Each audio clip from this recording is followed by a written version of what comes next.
আপনি যদি এই 3 ফ্যাক্টরির মালিক হতে পারেন তাহলে সাকসেস।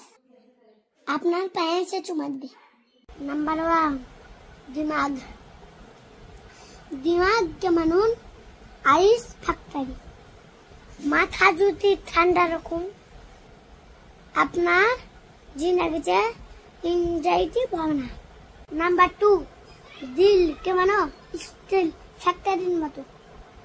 দিলকে শক্ত রাখুন, জিন্দেগিতে ভয় পেলে হবে না।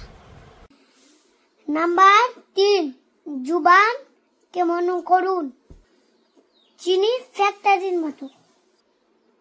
আপনার ভাষাকে এত মিঠা করুন যেন লোকের দিনে দেখে করে নেয়। এই 3টি ফ্যাক্টরির মালিক বলুন, আপনার জীবন ধন্য হয়ে যাবে।